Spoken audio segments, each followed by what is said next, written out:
آج میں اپنے چینل میک ٹی وی پہ مولانا روم علیہ الرحمہ کی ایک حکایت ایک پیغام طوطے کے نام بیان کروں گا۔ اس سے پہلے میں اپنے ان دوستوں سے گزارش کروں گا جنہوں نے ابھی تک میرے چینل میک ٹی وی کو سبسکرائب نہیں کیا وہ سبسکرائب کر لیں اور بیل آئیکن کو دبائیں تاکہ روزانہ کی بنیاد پہ ان تک میری ویڈیوز پہنچ سکیں، اور اگر ویڈیو اچھی لگیں تو لائک اور شیئر ضرور کریں اور اپنے کمنٹس باکس میں رائے کا اظہار بھی کریں۔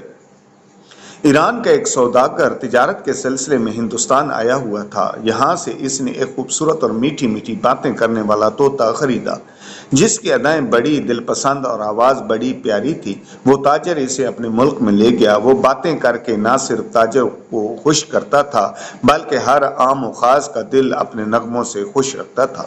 ایک دفعہ وہی سوداگر تجارت کی غرض سے دوبارہ ہندوستان جانے لگا اور روانگی سے قبل اپنے اہل خانہ اور غلاموں سے پوچھا کہ وہ ان کے لیے ہندوستان سے کیا کیا لائے۔ ہر ایک نے اپنی اپنی پسند بتائی۔ طوطے سے کہا، تم بھی بتاؤ تمہاری کیا فرمائش ہے؟ طوطے نے کہا، میری صرف یہ درخواست ہے کہ دوران سفر جب تم فلاں دریا کے پار ہو جاؤ گے تمہیں وہاں ایک پرفضا جزیرہ نظر آئے گا۔ وہاں میرے ہم جنس طوطوں کو سلام پہنچا کر کہنا کہ تمہاری قوم کا فلاں طوطا میری قید میں ہے اور تمہاری ملاقات کو جی ترس کیا ہے۔ تم آزادی کے ساتھ باغوں اور سبزہ زاروں میں مزے کر رہے ہو، تمہیں اپنے غریب الوطن ساتھی کی کوئی خبر نہیں۔ کیا اسی کا نام دوستوں کی وفا ہے کہ میں پنجرے میں پڑا رہا اور تم باغوں میں عیش کر رہے ہو، اور انہیں کہنا کہ وہ اپنی آزادی کے بارے میں مشورے طلب کرتا ہے، ورنہ یہ بھی ممکن ہے کہ تمہاری ملاقات کی حسرت کے لیے اس دنیا سے رخصت ہو جاؤں۔ یارو، یہ کیا انصاف ہے کہ کیا یہی آئین وفاداری ہے؟ سوداگر نے وعدہ کیا کہ وہ تمہارا یہ پیغام تمہارے ہم جولیوں تک پہنچا دے گا۔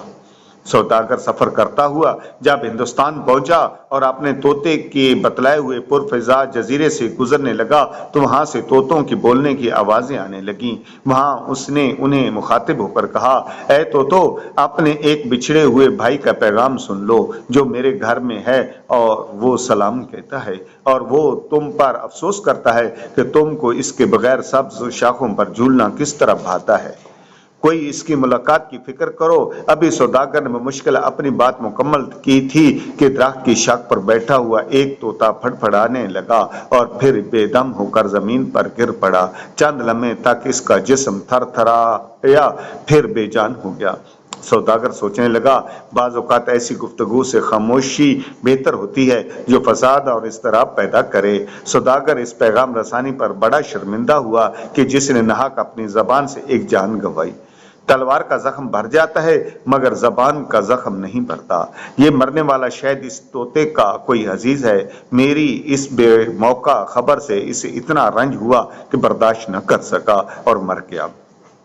وہاں سے افسوس کرتا ہوا رخصت ہوا۔ کچھ عرصے بعد کاروبار سے فارغ ہو کر جب اپنے وطن واپس آیا اور اہل خانہ کو ان کے حسب فرمائش تحائف دیے، طوطے نے پوچھا، کیا میری فرمائش پوری کی؟ میرے ہم جنسوں نے کیا جواب دیا اور تو نے کیا دیکھا؟ سوداگر نے ایک سرد آہ بھری اور چہرے پر رنج و الم کے آثار نمودار ہونے لگے۔ کہنے لگا، بہتر یہی ہے کہ جو کچھ ہوا مت سن ورنہ تجھے صدمہ ہوگا۔ میں خود تیرا پیغام دے کر پچھتاتا ہوں۔ اب تک اس کی مذمت میرے دل میں ہے کہ کاش میں پیغام نہ پہنچاتا۔ طوطا بولا، اے مالک، ایسی خدا نخواستہ کیا بات ہوئی جو تو زبان پر لاتے ہوئے ڈرتا ہے؟ بے تکلف بیان کر، اب جو ہونا تھا ہو گیا۔ سوداگر کہنے لگا، جب میں ہندوستان کے اس پرفضا مقام پر پہنچا وہاں کے طوطوں کو تیرا پیغام دیا اور جو تیرا حال تھا سب بیان کیا۔ معلوم ہوتا ہے کہ ان میں ایک طوطا تیرا درد آشنا اور عزیز تھا۔ میری باتیں سنتے ہی پھڑپھڑا کر گرا اور تڑپ تڑپ کر مر گیا۔ شاید اسے تیری گرفتاری کا اتنا رنج پہنچا تھا کہ وہ برداشت نہ کر سکا۔ اس کے یوں دم دینے سے میں بے حد پشیمان ہوں۔ دیکھتے ہی دیکھتے سوداگر کے طوطے کے بدن پر تھر تھری چھوٹی، آنکھیں پتھرا گئیں اور صرف ایک آواز ہائے نکالی، قفس کے اندر گر پڑا اور تڑپتے ہوئے جان دے دی۔